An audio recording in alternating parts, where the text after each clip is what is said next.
Hi friends, it's মহুয়া ব্লগে তোমাদেরকে স্বাগত জানাই। আশা করছি তোমরা সবাই খুব ভালো আছো, আমিও মোটামুটি ঠিকই আছি। তো চলো আজ কি রান্না করেছি তোমাদেরকে একটু দেখিয়ে দিই।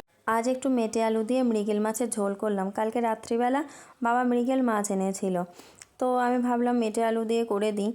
তো দেখো আমি প্রথমে মেটে আলুটা কেমন নাল নাল হয়ে যায় না, সেজন্য একটুখানি লবণ আর হলুদ দিয়ে জলটা ফুটিয়ে নিয়ে তাতে মেটে আলু আর এমনি যে সাদা আলু গোল আলু সেটা একসাথে দিয়ে দিয়েছি, একটু ভাপিয়ে নেব তাই।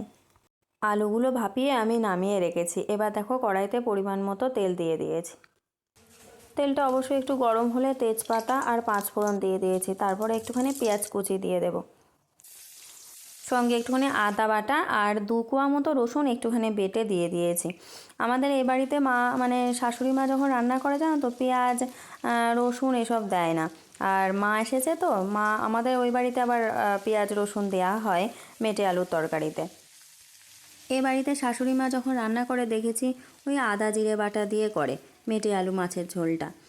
তো মা এসেছে যেহেতু আমি বলছি তাহলে তোমার মতো করে করি, তুমি বলো কেমন করে করো। যাই হোক দেখো তেলে এবার একটুখানি শুকনো লঙ্কার গুঁড়ো আর অল্প একটু হলুদ গুঁড়ো দিয়ে দেবো। এবার একটুখানি নেড়ে চেড়ে নিয়ে আমি ওই লবণ আর হলুদ দিয়ে ভাপিয়ে রেখেছিলাম আলুগুলো দিয়ে দিলাম। এবার আলুগুলোকে মশলার সাথে একটুখানি কষিয়ে নিই নাড়িয়ে চাড়িয়ে।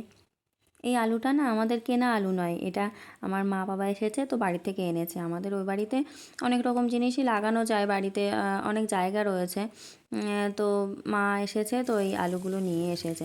আগের বার যে মেটে আলুটা নিয়ে এসেছিলো ওটা অতটা টেস্ট হয়নি, কেমন শক্ত শক্ত ছিল লাল। এবারের আলুটা দেখছি বেশ ভালো।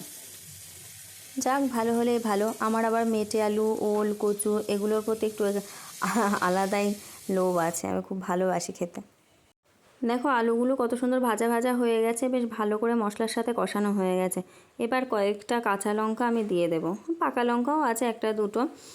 এবার আমি গরম জল করে রেখেছিলাম তো সেটা দিয়ে দেবো। আমি তরকারিতে ম্যাক্সিমাম টাইমে গরম জলই ব্যবহার করি, আর ঠান্ডা জল ব্যবহার করতে আমার ভালো লাগে না। অনেকে দেখি ঠান্ডা জল দেয়, কিন্তু আমি সব তরকারিতেই গরম জল দিই।